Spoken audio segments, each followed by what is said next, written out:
Well, I think it's time for another fountain pen shootout.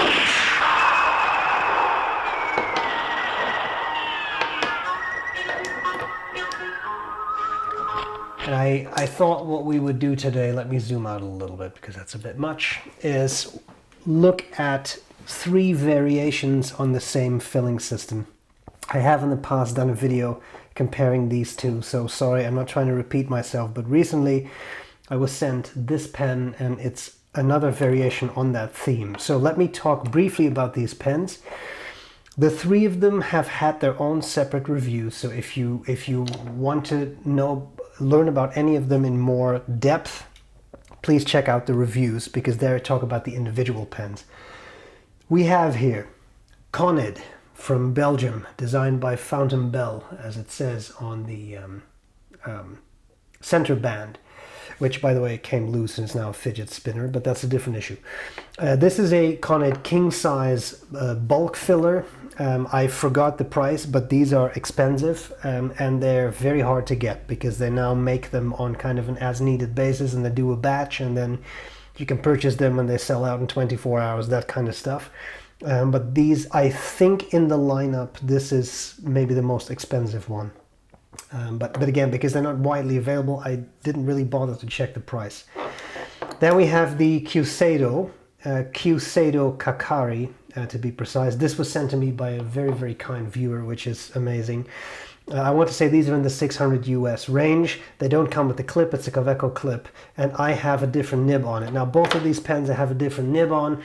I never had the solid gold nib that came with this. It was a gift, right? So it came with a stainless steel nib. I am not complaining. I put on a stub nib, doesn't go with the pen. So writing sample with these is much more about the feeling of the pen than the nib that came with it. Likewise, I have a steel Titan number 8 nib pen on this now. Came with a 14 karat nib. Again, watch the original review for this one. You'll see that nib in action. And then finally, we have here the 54T Titan Ultim. They come in different finishes. This is Ultim. It's a nice, very strong acrylic they use in aircrafts and such. You can clearly see I haven't done a super great job in cleaning these. I've tried my best to clean them so I can show you the mechanism. So if you don't mind, because this is it's really a set of 3 special pens. These pens do not have a cartridge converter filling system, nor do they have a piston system. They have something that is kind of a vacuum system, but it's not a sort of standard vacuumatic filling system. So I want to describe this filling system a little bit. And I'll start off, I'm just going to uncap. Do I need to uncap it? I don't really need to uncap it.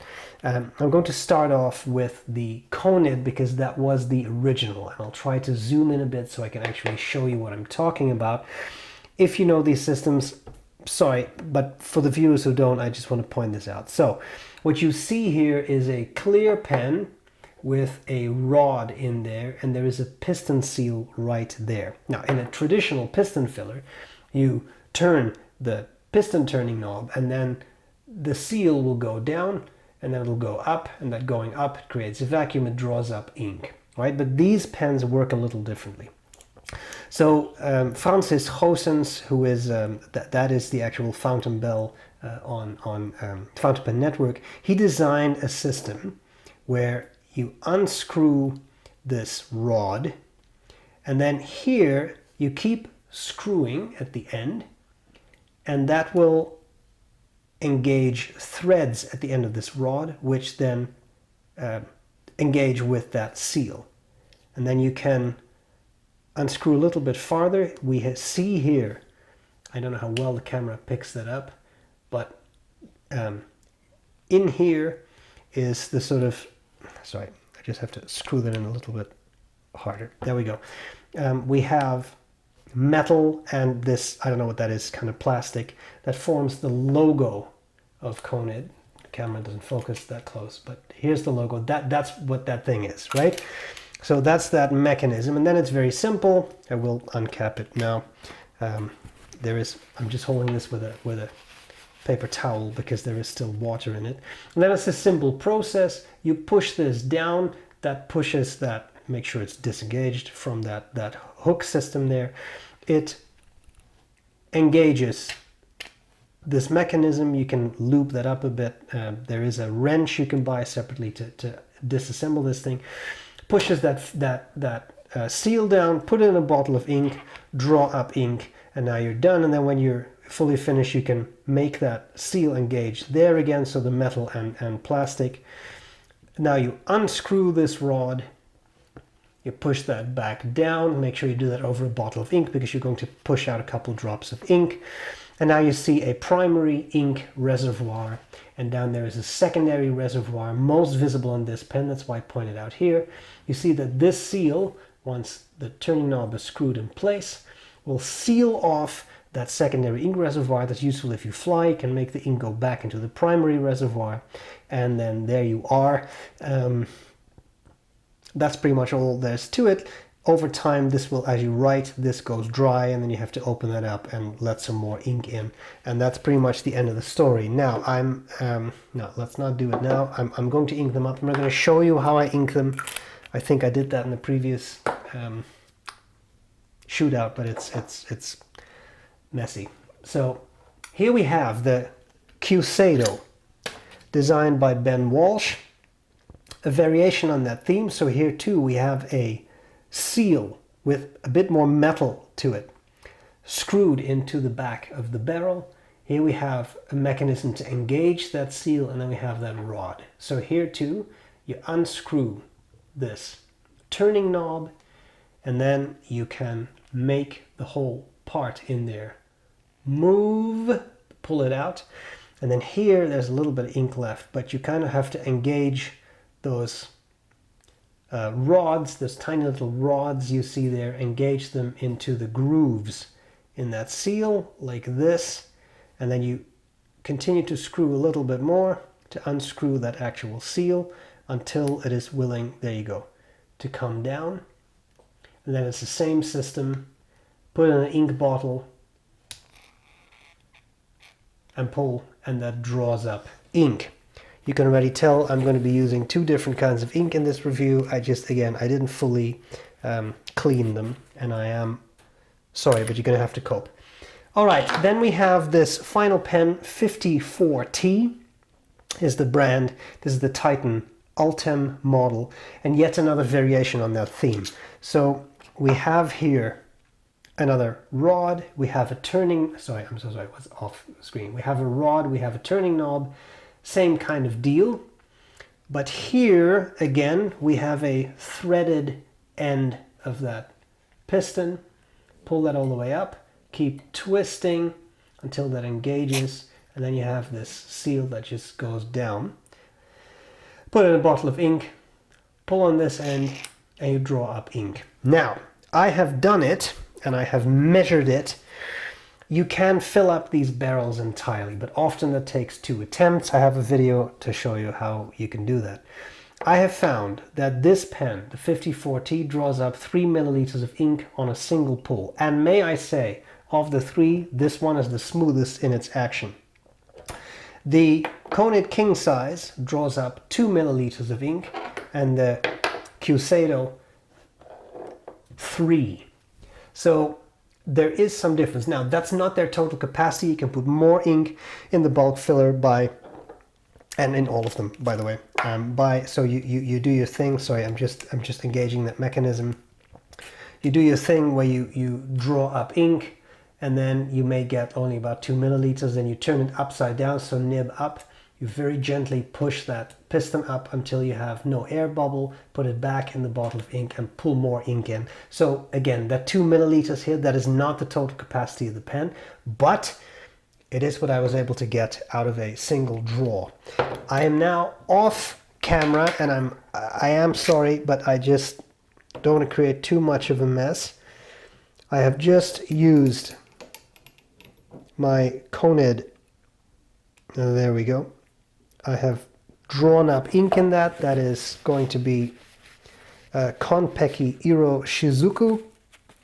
Just trying to drain the feed a little bit for writing in a second. So that is fairly full, right? That looks like it may be a little bit more than 2 milliliters on that fill as I tried. But again, you can fill it entirely if that is your desire. I'm not going to use this pen. Again, folks, I'm sorry it's off camera, but it's a lot of work to set up everything again in a different angle and all that sort of stuff. Sorry for that noise there. I didn't fully engage that. I'm so sorry. Well, you know, as B.R.E. Brown videos, what you see is what you get. Okay. So that was the 54T. Let me make sure I screw that seal in properly this time. There we go.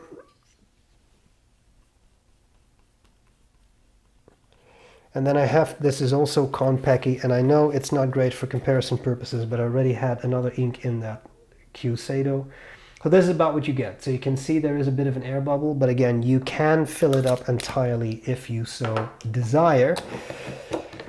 Final one, and that's going to be Edelstein Star Ruby Red, which is a completely different color. Again, I know it's not great, but it's just what I had in there, and I'm sorry, folks. I'm going to be entirely honest. I couldn't be fully bothered to sort of surgically clean all these pens.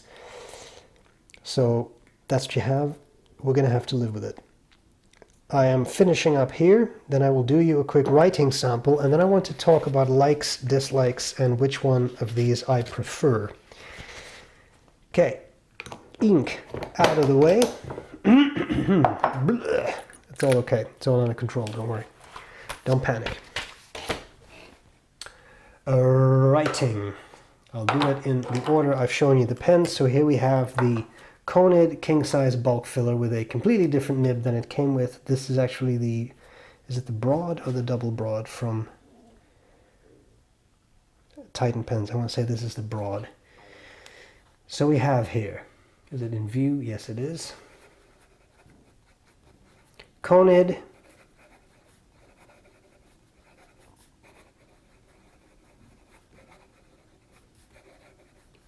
Again, for original nib, please see review.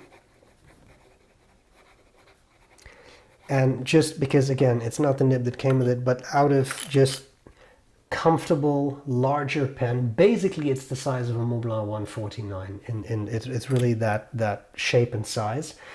Can post becomes quite long that way, but very, very comfortable. I love the clear barrel. I don't really get why you would buy this pen with a fancy mechanism like this, but then with a non-transparent barrel, but that's just me. I really like it. It's very comfortable. I find this section very comfortable, hourglass shaped, works very nicely. Then we have the Kyuseido, which is a slightly smaller pen. I mean, relatively speaking, than say the king size, but I mean the king size is called king size for a reason. So here we have the, again, I know the inks cannot be compared, but it's not really about the writing performance. They all perform well. This is a narwhal nib, so it's not even an expensive nib. With the Star Ruby Red, an ink that I really enjoy and regret that was limited.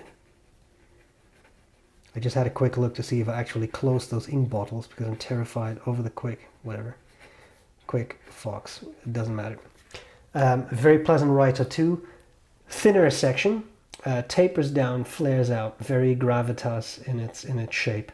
Very comfortable too. Again, slightly smaller pen, relatively speaking, in this lineup, but it's not a small pen. It's just the smallest of the three, and all three of them are quite large.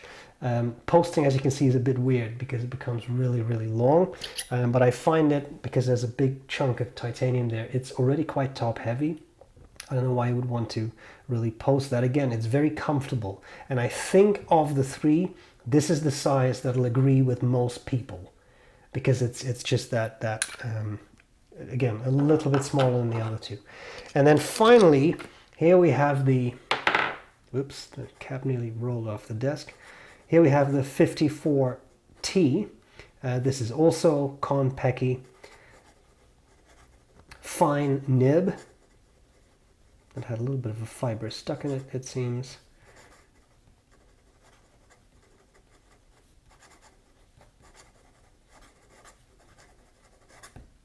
Very nice too. Number 8 nib, just like the Conid, the Kyuseido has a number 6 nib.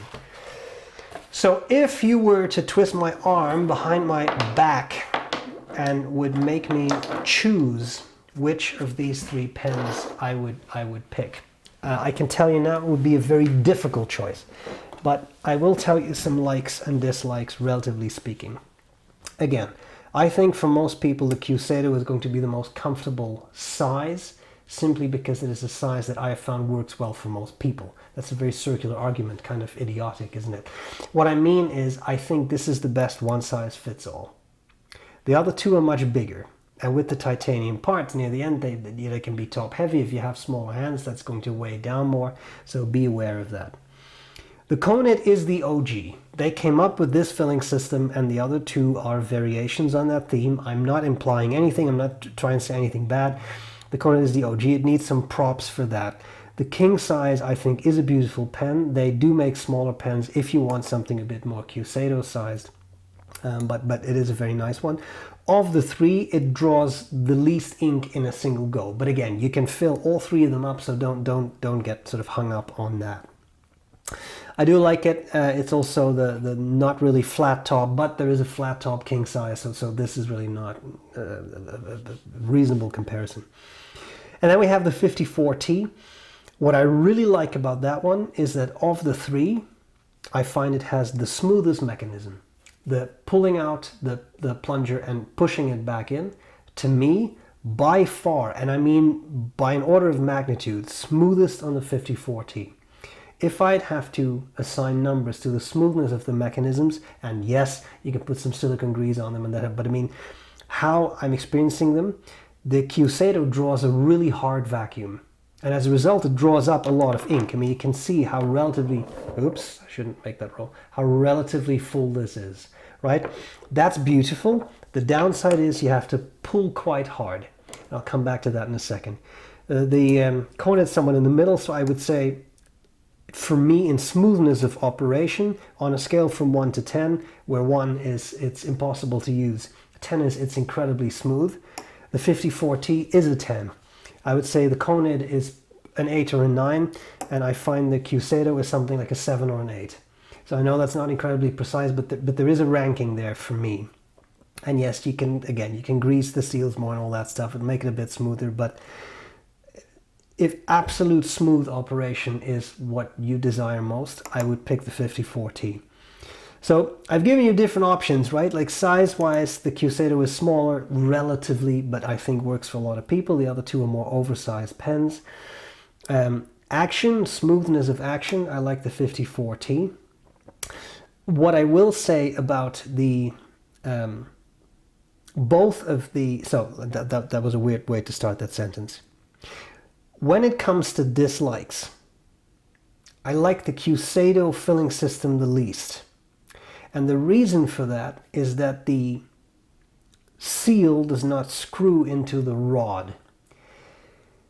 The downside to that system with those little sort of pins, the 3 pins, is it absolutely works. And I am nitpicking because it's a beautifully designed system that works very well. However, because that seal does not screw into the rod, multiple times I have felt that those pins kind of slip out of the holes on the seal, and as a result I'm just pushing the rod in as opposed to pushing the seal with the rod in, and then it does not draw up any ink.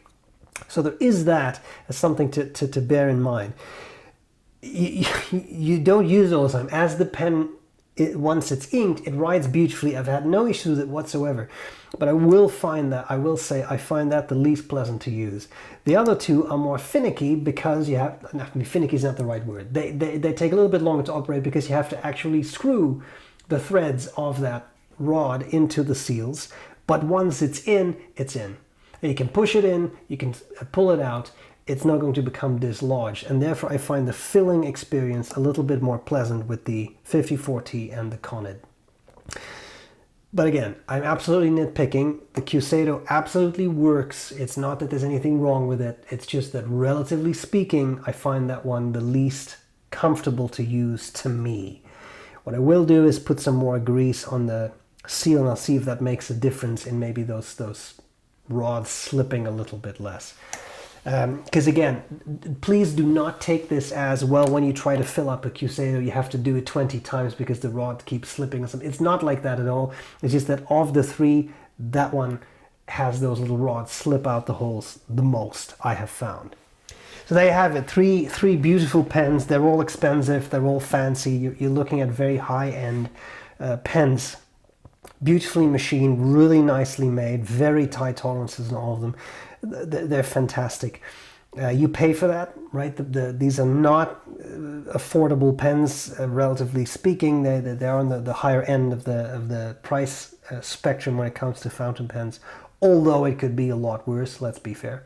But that's just the way it is. You do get beautifully crafted pens for that. So there is that.